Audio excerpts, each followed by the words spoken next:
ایک دفعہ شیطان آیا ہمارے نبی سے ملنے، تو آپ نے اس سے پوچھا تیرے دشمن کتنے؟ کہنے لگا 15۔ آپ نے فرمایا کون کون ہے؟ کہنے لگا پہلے تو تھوڑا ہی نمبر ہے، پہلا نمبر تو تھوڑے نال میرا لگو ہے۔ پھر کہنے لگا وہ مسلمان جو 24 گھنٹے باوضو رہتا ہے وہ میرا بڑا دشمن ہے۔ جو باوضو رہتا ہے اور باوضو سوتا ہے، ایک فرشتہ اس کے لیے بندگی کا ثواب لکھتا رہتا ہے۔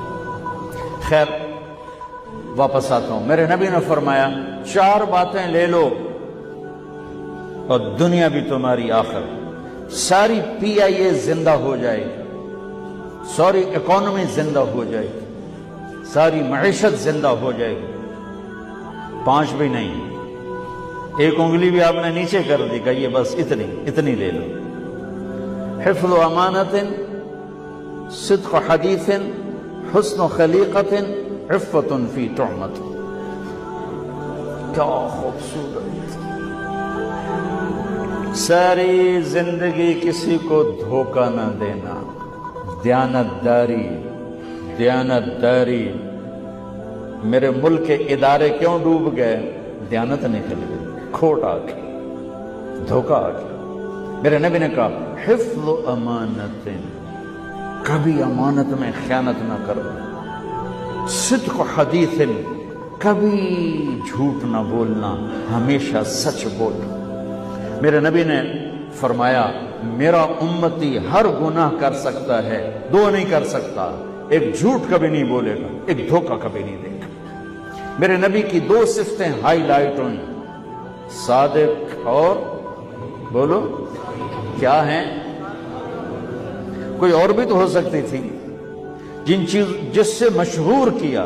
کعبہ قوسین بھی تو ہے، اور ادنا بھی تو ہے، واللیل بھی تو ہے سیاہ زلفوں والا، والضحیٰ بھی تو ہے روشن چہرے والا۔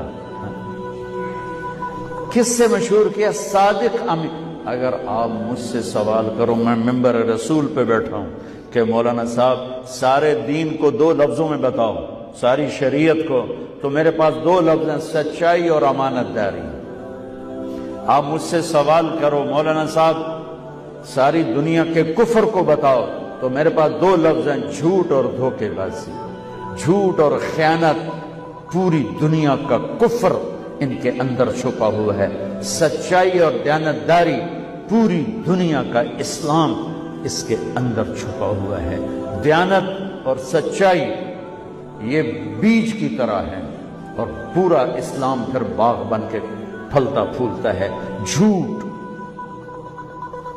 اور دھوکہ یہ بھی بیج کی طرح ہے، پھر اس سے کفر کا جنگل کانٹوں بھرا جنم لیتا ہے۔ میرے معاشرے سے جھوٹ نکل جائے، دھوکہ نکل جائے، یہ پاکستان جنت کا ٹکڑا ہے۔ اور یہ حکومت کے بس کا نہیں ہے کہ وہ سب کو سچ بلوائے، یہ مجھے کرنا ہے، میں نے اور آپ نے اس کو شروع کرنا ہے۔ حضرت جریر بن عبداللہ یہ یمن کے شہزادے تھے، آخری حج پہ مسلمان ہوئے۔ اپنے نوکر سے فرمایا گھوڑا خرید کے لا، میں پیسے یہاں پیمنٹ کروں گا۔ وہ منڈی میں گیا، 300 روپے کا گھوڑا لے کر آیا۔ جب انہوں نے گھوڑوں کو دیکھا تو وہ قیمتی تھا، مالک کو پتہ نہیں تھا، اور یہ گھوڑوں کی نسل کے پہچاننے والے اس سے کہنے لگے تیرے گھوڑے کے 400 کر دوں؟ کر دوں؟ بڑا حیران ہو کے دیکھنے لگا، ہے کہ آپ تو مجھے چیز خریدنی ہے تو میں گھٹاتا ہوں، اور اجمل نے بیچنی ہے تو یہ اس کی قیمت بڑھاتا ہے، اور یہاں خریدار کہہ رہا ہے 400 کر دوں؟ وہ کہنے لگے کر دوں۔ 500 کر دوں؟ کہنے لگا کر دو۔ 600 کر دوں؟ وہ تھوڑا گھبرانے لگا، بھئی یہ چکر کی ہے۔ 700 کر دوں؟ 800 کر دوں؟ وہ کہنے لگا حضور تسی لینا تو لگو، پر میرا مزاق تھا نا، تسی اڑاؤ، کدی لین والے بھی پیسے بتائے، تسی میں نے 300 دے میں جاواں۔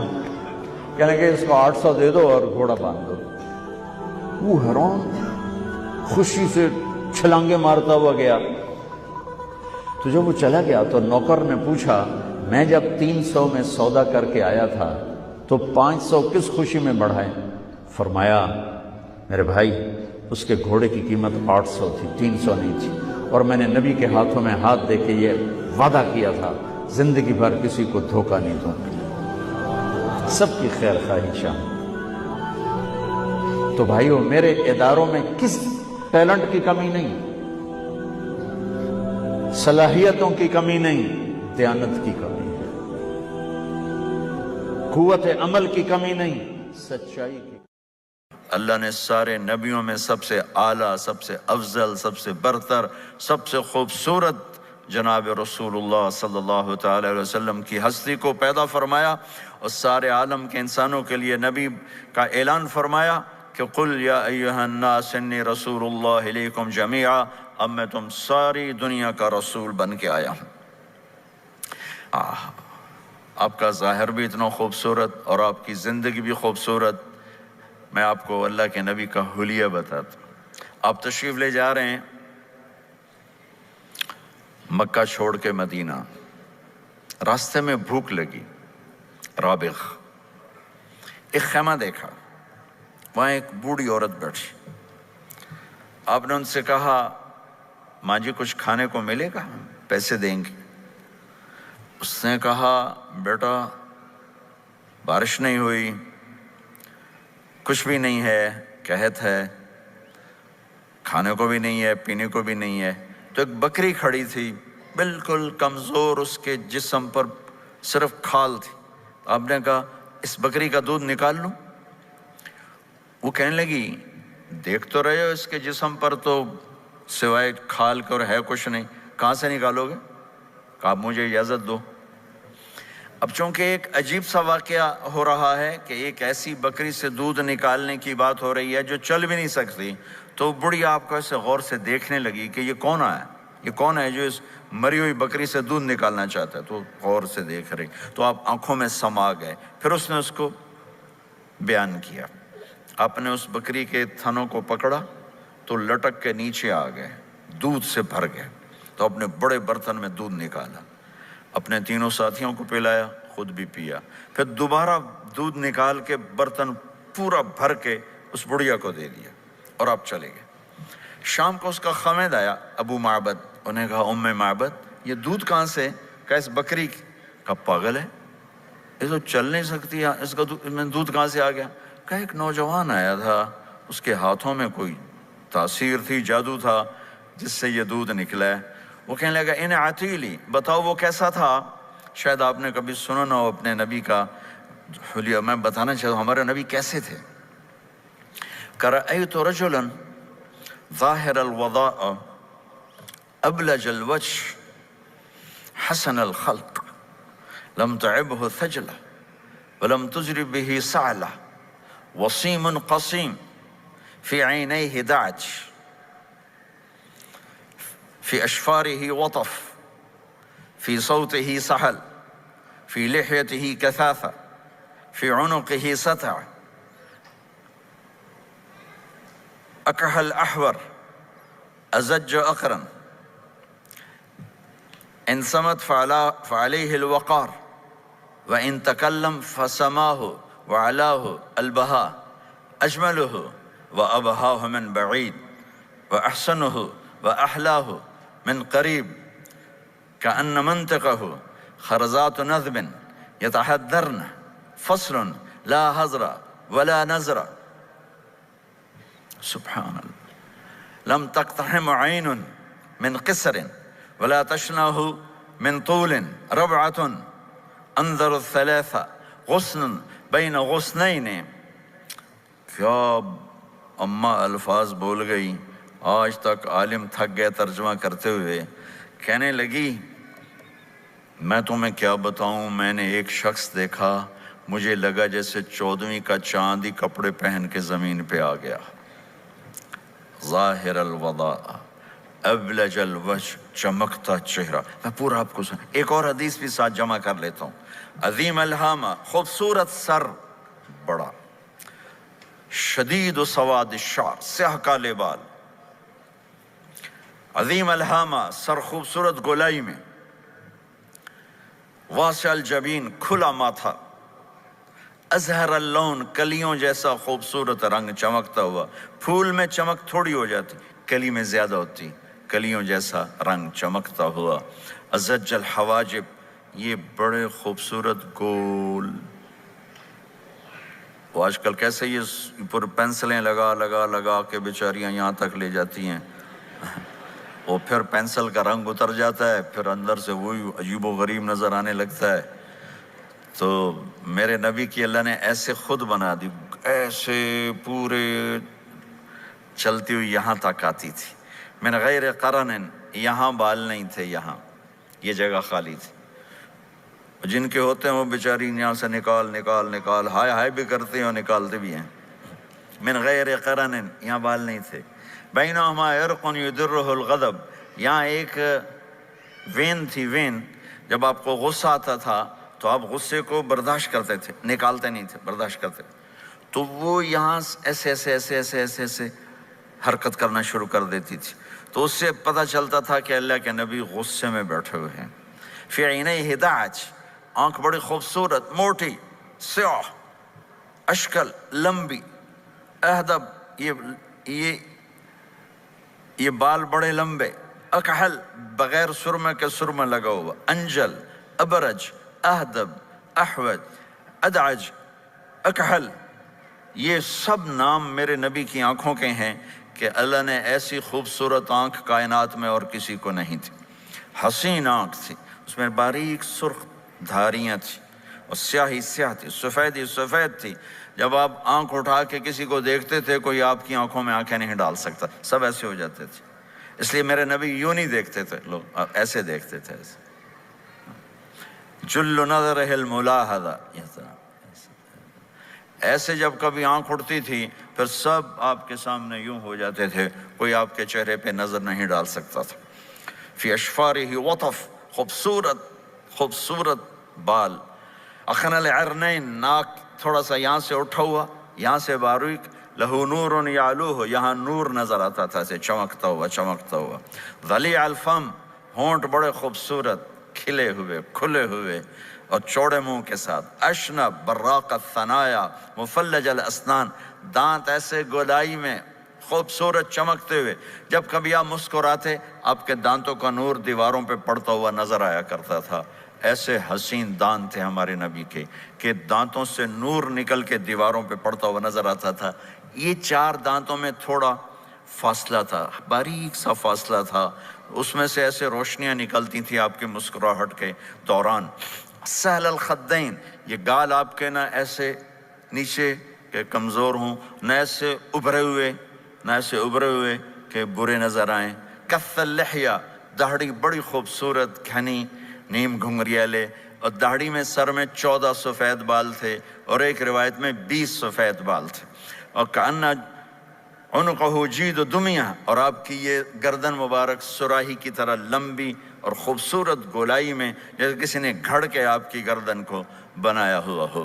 اور آواز میں جادو، فی صوتہ سحل، آواز میں جادو، آواز میں کشش، آواز میں گرفت. طفیل بن عامر ایک بڑے عرب سردار ہیں، وہ مکے میں آئے. لوگوں نے کہا ایک جادوگر ہے جس کو سناتا ہے اس کا ہو جاتا ہے، تم اس کے نہ سننا. انہیں ڈر کے اپنے کان میں روئی ڈال لی کہ میں سنتا ہی نہیں. طواف کر رہے تھے، آپ پہ نظر پڑی، آپ نماز پڑھ رہے تھے ایک طرف کھڑے ہو کر، تو نظر پڑی تو کھچ گیا دل. تو کہنے لگے من ہوا، یہ کون ہے؟ تو مکے والوں نے کہا ہوا یہ وہی جادوگر ہے. تو طفیل کہنے لگے میری جی میں آیا، تو اتنا بڑا سمجھدار آدمی ہے، یہ اتنا خوبصورت انسان میرے خیال میں جادوگر نہیں ہو سکتا. میں اس کی سنتا ہوں، اگر اچھی بات ہوگی تو لے لوں گا، غلط ہوگی چھوڑ دوں گا. تو طواف پورا کر کے آپ کے پاس آ کے بیٹھ گیا. آپ نے سلام پھیرا تو طفیل کہنے لگا ما تقول یا محمد، کیا کہتے ہو محمد، کچھ سناؤ.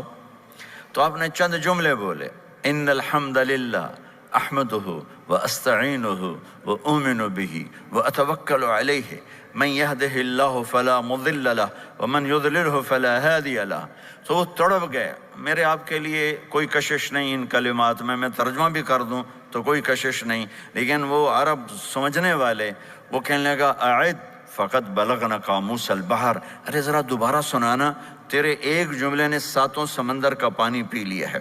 تو آپ نے دوبارہ سنایا، ان الحمد للہ احمدہ واستعینہ واؤمن بہ واتوکل علیہ من یہدہ اللہ فلا مضل لہ ومن یضلل فلا ہادی لہ۔ تو کہنے لگا مجھے کلمہ پڑھا دے، مجھے کلمہ پڑھا دے۔ آواز میں ایک کشش تھی، جو سنتا تھا وہ کھچ جاتا تھا، خوبصورت آواز۔ بعید ما بین المنکبین، چوڑی چھاتی، کھلی چھاتی، عریض الصدر، چوڑا سینہ، سواء البطن والصدر، سینہ اور پیٹ برابر۔ میں معذرت سے کہتا ہوں، کتنے خواتین بھی مرد بھی، آپ سجے پاسے پیٹ کھبے پاسے، آپ کھبے پاسے پیٹ کھبے پاسے، آپ سجے پاسے، دیکھتے ہیں وہ ادھر ہوں تو پیٹ ادھر ہو جاتا ہے، ادھر ہوں تو پیٹ ادھر ہو جاتا ہے۔ جو ہنستے میں پیٹ ہے کرتا ہے، زبان سے نہیں، وہ پیٹ سے ہنستے گڑ گڑ گڑ گڑ گڑ گڑ گڑ۔ تو میرے اللہ کو انتہائی ناپسند ہے، موٹا چاہے عورت ہو چاہے مرد ہو، اور مولوی موٹا تو سب سے برا لگتا ہے۔ بھائی احتیاط سے کھاؤ، اللہ تعالیٰ نے کھانے کے لیے نہیں پیدا کیا ہے، اللہ نے کسی کام کے لیے پیدا کیا ہے، تو کھانے پینے کا وقت اللہ نے آگے رکھ دیا ہے، خوب ڈٹ کے کھا لینا، حلال بھی کھاؤ احتیاط سے بھی کھاؤ، کلو واشربوا ولا تسرفوا۔ اور اللہ تعالیٰ نے کھانے کا والتین والزیتون وطور سینین وہذا البلد الامین، اللہ نے اعلیٰ ترین غذا کی قسم اٹھائی، اور اس میں ذائقہ نہیں دیکھا، نہ انجیر کا ذائقہ ہوتا ہے اتنا اچھا، اور زیتون تو ویسے ہی کڑوا ہوتا ہے۔ تو یہ اللہ تعالیٰ سموسے پکوڑے کی قسم بھی کھا سکتا تھا، مجھے سموسے کی قسم، مجھے پکوڑے کی قسم۔ تو اللہ نے ہمیں کھانے کا سلیقہ بتایا، طریقہ بتایا کہ اپنے یہ بوفے نہ کرو، بوفے 50 چیزیں پلیٹ میں ڈال لی ہیں اور پھر لگے ہیں جانوروں کی طرح کھاتے ہی جا رہے ہیں، کھاتے ہی جا رہے ہیں، کھاتے ہی جا رہے ہیں۔ میرے نبی ایک وقت میں 1 سالن کھاتے تھے، 1 2 کبھی نہیں کھائے، 1۔ اور زندگی بھر میرے نبی نے باسی کھانا نہیں کھایا، صبح کا پکا شام نہیں کھایا، شام کا پکا صبح نہیں کھایا۔ صرف ایک دفعہ حج کے موقع پر ام ہانی حضرت علی کی بہن مکہ میں، ان کے گھر باسی روٹی کے 2-4 لقمے لیے، ورنہ صبح کا پکا ہوا شام نہیں کھاتے تھے، یا تازہ یا فاقہ، یا تازہ یا فاقہ۔ تمہاری طرح نہیں 8 دن کا پکا کے فریج میں ٹھوک دیتا ہوں، کڈی رکھو تو کھاتی رکھو۔ یہ کیا، یہ بھی کوئی زندگی؟ 8 دن کا پکا کے کٹھا ہی ٹھوک دیا اندر۔ اب نکال کے بیگم اپنے ٹائم پہ گرم کر کے کھا رہی، میاں صاحب اپنے ٹائم پہ گرم کر کے کھا رہے ہیں۔ اب بھئی برتن صاف کیتی جاندے ہیں، اب بھئی کینیڈا، تو پتہ نہیں کیا پڑا کینیڈا۔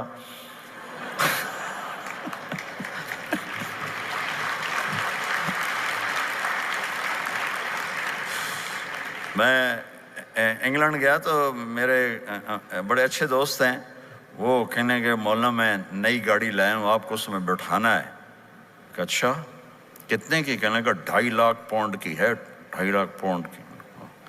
میں نے کہا اس کا ڈرائیور کون ہے؟ کہا جی ڈرائیور تو ہم خود ہی ہوتے ہیں۔ میں نے کہا پھر ہماری سوزوکی اچھی ہے جس پر ڈرائیور رکھا ہوتا ہے، صاف بھی کرتا ہے بٹھاتا بھی ہے۔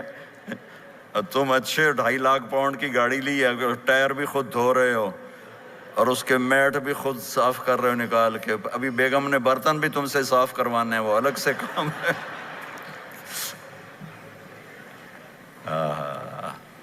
میرے نبی سواء البطن والصدر، میرے نبی کا سینہ اور پیٹ برابر تھا، ثبت القصد، بالکل ایسے سیدھا قد، بالکل۔ اور کبھی زندگی بھر پیٹ بھر کے کھانا نہیں کھایا، صبح کھایا شام نہیں کھایا، شام کھایا صبح نہیں کھایا، جان بوجھ کے۔ اور جب کھائے تو چند لقمے۔ دقیق المسربہ، یہاں بالوں کا تار تھا جو ناف پہ آ کے ختم ہوتا تھا، باقی سارا جسم انور المتجرد، چمکتا ہوا جسم تھا، چمکتا ہوا۔ راہ بر راہا، یہ ہتھیلی کشادہ، شسن الکفین والقدمین، یہ جگہ اور پاؤں کی یہ جگہ، اس پر گوشت خوبصورت، مسیح القدمین، اس طرح تھا کہ یہ رگیں نظر نہیں آتی تھی، اور جو حصہ آپ کا کپڑوں سے باہر نظر آتا وہ نور نور چمکتا چمکتا نظر آتا تھا. اور اذا زال زال قلعا، آپ پورا قدم اٹھا کے رکھتے تھے، یہ ایسے نہیں چلتے تھے ایسے، بلکہ آپ پورا ایسے قدم اٹھاتے تھے پورا. اور یقارب الخطا، قدم چھوٹا چال میں تیزی، ایسے لمبے قدم نہیں اٹھاتے تھے، چھوٹا قدم لیکن اس میں تیزی بہت. یمشی تکفین، ذرا کندھے جھکا کے چلتے تھے، اکڑ کے زندگی بھر نہیں چلے، ہمیشہ یوں چلتے تھے، تھوڑی گردن بھی جھکی ہوئی، تھوڑے کندھے بھی جھکے ہوئے، اور عاجزی، اور ہمیشہ سلام میں پہل فرماتے تھے، جس کو بھی ملتے تھے سلام میں پہل ہوتی تھی. اور اتنے عالی اخلاق تھے، کبھی کسی کو یوں کر کے نہیں بلایا، ہمیشہ یوں کر کے اشارہ کر کے، پورے ہاتھ کا اشارہ کر کے بلایا. اور جب کبھی آپ کو دائیں بائیں سے کوئی بلاتا یا رسول اللہ، تو آپ یوں نہیں کرتے تھے، میں یوں کھڑا ہوں، مجھے فوزان کہتا ہے مولانا صاحب تو میں اتنا ہی کروں گا. جی فرمائیے کیا کہنا ہے. کوئی ادھر سے ہوگا تو میں کہوں گا ہاں جی بولو کیا کہنا ہے. پر اپنے نبی کے اخلاق دیکھو، یہاں سے کسی نے آپ کو بولا یا رسول اللہ تو آپ یوں نہیں کرتے تھے، آپ یوں کرتے تھے. جی فرمائیے، پورا اس کو سینہ دیتے تھے. کوئی ادھر سے بولا تھا یا رسول اللہ تو آپ یوں نہیں کرتے تھے، آپ پورا ایسے مڑتے تھے، پھر کہتے تھے جی فرمائیے، پورا سینہ دیتے تھے اس کو. اور پھر کوئی کہتا آپ سے بات کریں تو آپ یوں ہو جاتے تھے، کوئی آپ سے بات کرنی آپ یوں ہو جاتے، جب تک وہ بات ختم نہیں کرتا تھا آپ اس کی سنتے رہتے تھے. اور جب کسی کی بات سنتے تھے تو بالکل اس کو چہرہ دیتے تھے. یہ موبائل نے ہمارے اخلاق برباد کر دیے. بچہ ماں سے بات کرتا ہے، وہ بیٹھی موبائل دے، ہاں بولو کیا کہتے ہو، سن رہی ہوں، بولو بولو سن رہی ہوں. آنکھیں ادھر ہوتی ہیں اور کان ادھر ہوتے ہیں. یہ جس سے بھی آپ ایسا کرو گے آپ نے اس کے دل کو تباہ کر کے رکھ دیا. توجہ فرمائیے، ہمارے اردو میں کہتے ہیں توجہ، تا ہٹا دو تو نکلتا ہے وجہ، چہرہ. اپنا بوتھا شریف میری طرف کرو،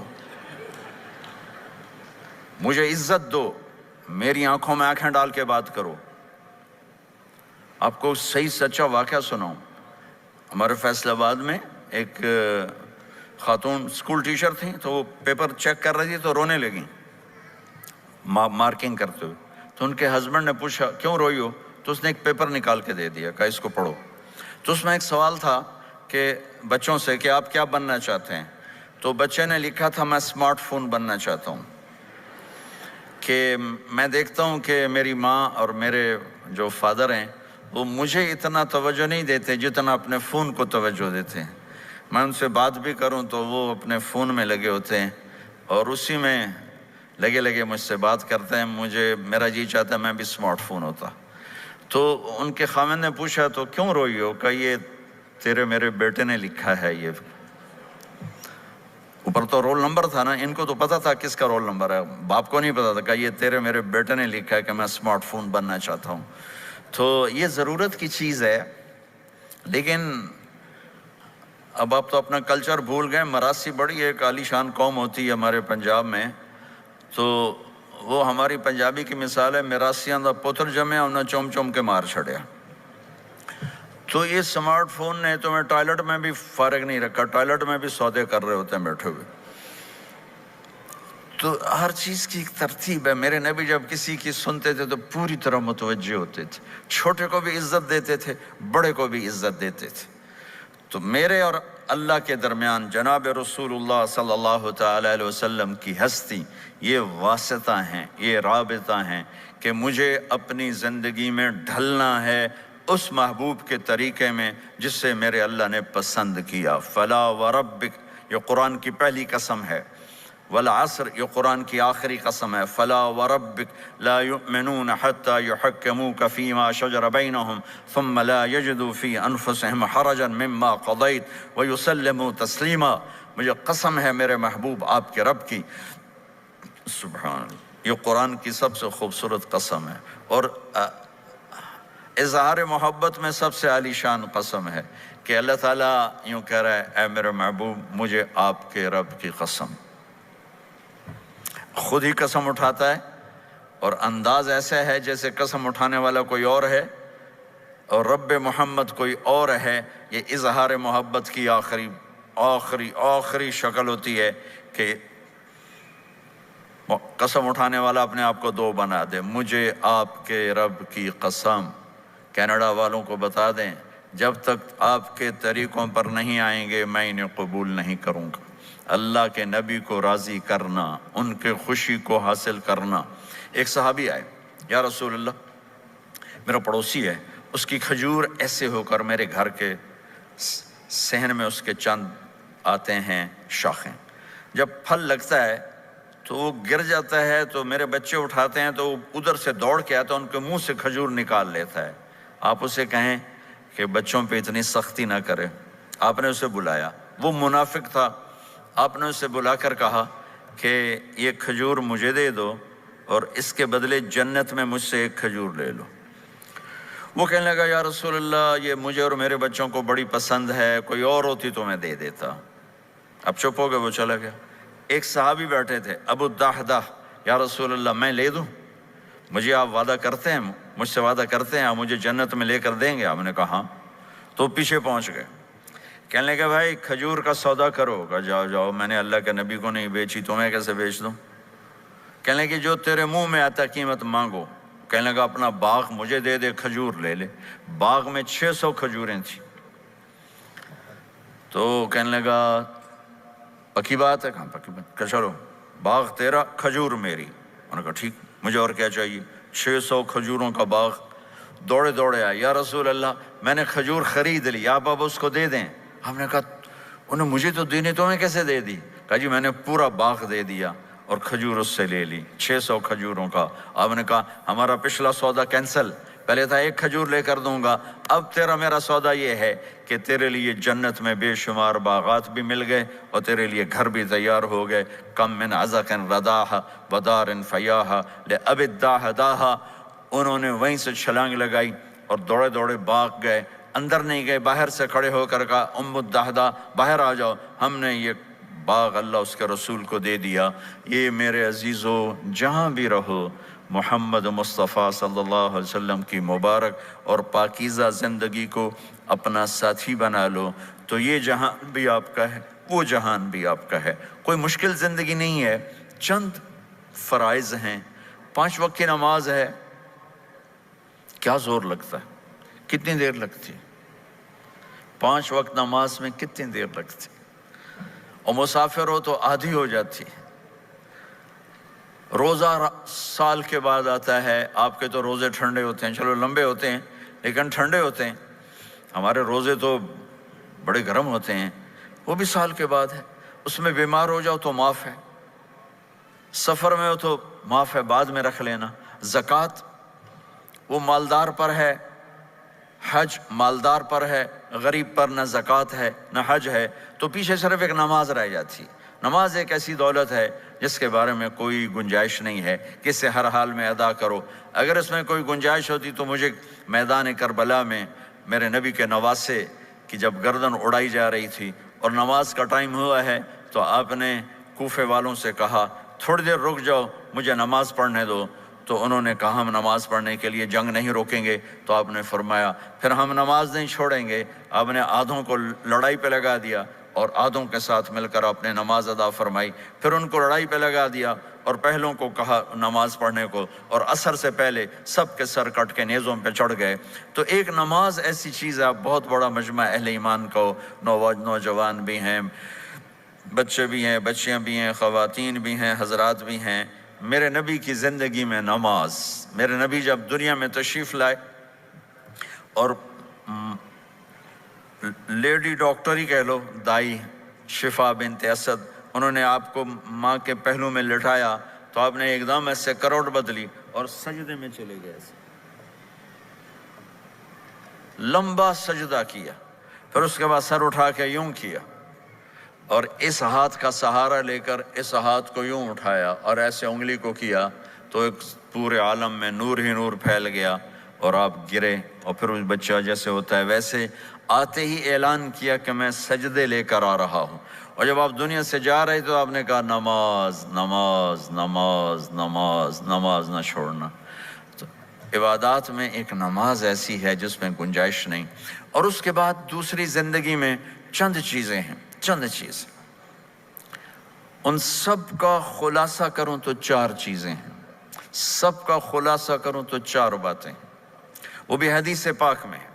میرے نبی نے فرمایا اربع من کن فیہ ما ضرہ ما فاتہ من الدنیا، 4 باتیں لے لیں اس سارے ہال کے حاضرین حاضرات سامعین سامعات، تو میرے نبی فرماتے ہیں اس کو سب کچھ مل گیا، سب کچھ مل گیا، 4 باتیں سب کچھ مل گیا، صدق حدیث، حفظ امانت، حسن خلیقت، عفت فی طعمت، 4 باتیں، سچ بولے جھوٹ نہ بولے، سچ بولے جھوٹ نہ بولے، دیانتداری سے کام کرے، دھوکہ نہ دے، اخلاق اچھے ہوں، بد اخلاق نہ ہو، رزق حلال ہو، حرام نہ ہو، 4 باتیں جو کر لے گا وہ پورا دین اس کے ہاتھ میں آ جائے گا۔ عبادات کے بعد نماز، فرائض، تو ایک سچائی ہو، ایک دیانتداری ہو، ایک اخلاق اچھے ہوں، اور ایک رزق حلال ہو، تو ہر چیز آپ کے تابع اللہ تعالیٰ کر دے گا۔ یہ پورے کا پورا دین ہے جو میرے نبی لے کر دنیا میں تشریف لائے۔ یہاں کے ماحول میں دوڑ لگی ہوئی ہے، اور ایک دوسرے کو خیال کرنا یا اس کے لیے وقت نکالنا، خاص طور پر جہاں والدین پوری دنیا میں ہی پریشان ہیں، لیکن ان ملکوں میں زیادہ پریشان ہیں کہ پتہ نہیں سسٹم ایسا ہے یا قدر کوئی نہیں ہے۔ لیکن میرے نبی نے فرمایا تھا کاش میری ماں زندہ ہوتی تو تم لوگ دیکھتے میں کیا کرتا۔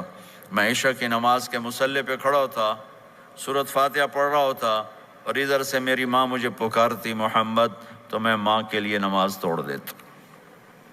ایک صحابی کا پیغام آیا ان کی بیگم کا کہ وہ مر رہے ہیں لیکن کلمہ نہیں پڑھا جا رہا، تو آپ تیزی سے اس کے گھر گئے، دیکھا تو وہ بول رہے ہیں، ہم نے کہا کلمہ پڑھو، کہا یہ نہیں پڑھا جاتا، ویسے بول رہے ہیں نہیں پڑھا جاتا۔ آپ نے پوچھا اس کے والدین میں کون زندہ ہے؟ کہا جی ماں زندہ ہے۔ آپ نے کہا بلاؤ، ان کی ماں آ گئی۔ آپ نے کہا تم اس سے ناراض ہو؟ کہا جی ناراض ہوں۔ کیا ناراضگی ہے؟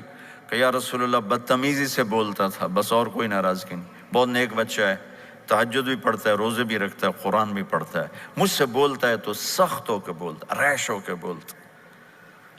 تو آپ نے کہا معاف کرتے ہو؟ کہا نہیں میں نہیں معاف کرتا۔ تو آپ نے فرمایا میں اسے آگ لگا دوں پھر سفارش کرو گے؟ کہا ہاں ہاں پھر تو کروں گے۔ کہا اگر تو نے معاف نہ کیا تو اللہ اسے جہنم میں ڈال دے گا۔ انہوں نے کہا نہیں میں معاف کرتی ہوں۔ جب ماں نے کہا میں معاف کرتی ہوں، آپ نے کہا کلمہ پڑھو، تو اس نے کہا لا الہ الا اللہ، اور اس کی جان نکل گئی۔ پھر آپ نے ان کا جنازہ پڑھایا اور فرمایا کہ جس نے ماں باپ کو دکھ دیا اس پہ اللہ کی لعنت، اس پہ زمین آسمان کی لعنت، ان کی نہ نماز قبول ہے، نہ روزہ قبول ہے، نہ صدقہ قبول ہے۔ تو مجھے آپ اکثر نوجوان نظر آ رہے ہیں، آپ فیملیز والے ہیں، اپنے ماں باپ کو عزت دیں، اپنے ماں باپ کے پاؤں دھو کر پئیں، ان کی دعا لے لیں، وہ دعا آپ کو کہاں سے کہاں پہنچا دے گی۔ ماں باپ کی دعائیں وہ کام کرتی ہیں جو نہ امریکن ڈالر کرتا ہے، نہ کینیڈین ڈالر کرتا ہے، نہ برٹش پاؤنڈ کرتا ہے، نہ پاکستانی ہندوستانی روپیہ کرتا ہے۔ ماں باپ کی دعاؤں سے 7 آسمان کے دروازے کھل جاتے ہیں، زمین آسمان کی برکتیں سمٹ کر ان لوگوں کے پاؤں میں آتی ہیں جو اپنے ماں باپ کی دعا لیتے ہیں۔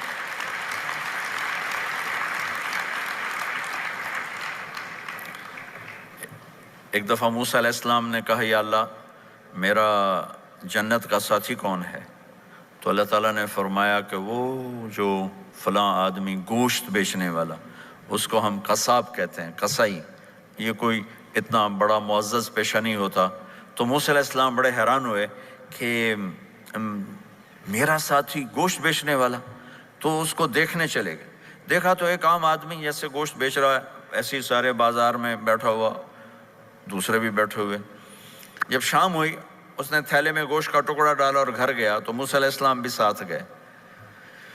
تو اس نے جا کر گوشت کو کاٹ کے ہانڈی میں چڑھایا، آٹا گوندنے لگا، آٹے کو رکھ دیا، پھر سالن تیار کیا، پھر روٹی تیار کی۔ ایک عورت بوڑھی یوں کر کے چارپائی پہ لیٹی ہوئی تھی، اس کو ہلایا جلایا، ماں جی اٹھ کے بیٹھ گئی۔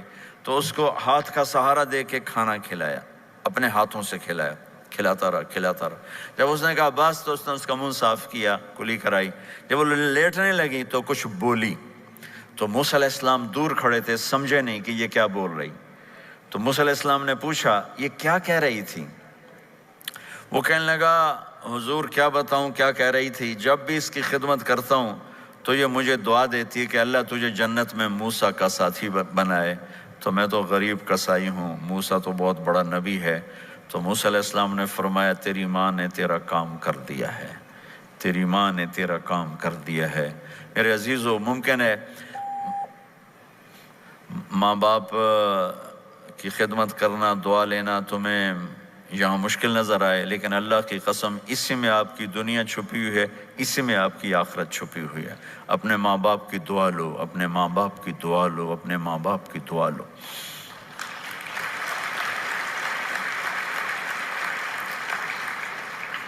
دوسرا رشتہ ہے یہاں خاوند اور بیوی کا.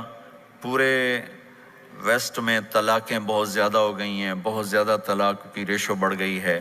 یہ سب سے خوبصورت رشتہ ہے, سب سے عالی شان رشتہ ہے. اور اللہ کے نبی نے فرمایا سب سے بہترین انسان وہ ہے جو بیوی کے ساتھ اچھا سلوک کرتا ہو. اور آپ کو ایک عجب حدیث سناؤں, سب سے پہلے جو چیز قیامت کے دن میری نیکیوں اور برائیوں کو تولنے کے لیے جب اللہ ترازو لگائے گا تو سب سے پہلے جو چیز تولنے میں رکھی جائے گی وہ میرا بیوی کے ساتھ سلوک تولا جائے گا, اور بیوی کا خاوند کے ساتھ سلوک تولا جائے گا. یہ وہ رشتہ ہے جس کو سب سے پہلے جنت میں بنیاد رکھی گئی. اللہ نے آدم اور حوا کا نکاح پڑھا کر انہیں خاوند اور بیوی کے رشتے میں جوڑا, اور یہی رشتہ جنت میں جا کے آخر میں بھی یہی رشتہ ہے, وہ خاوند اور بیوی کا رشتہ ہے.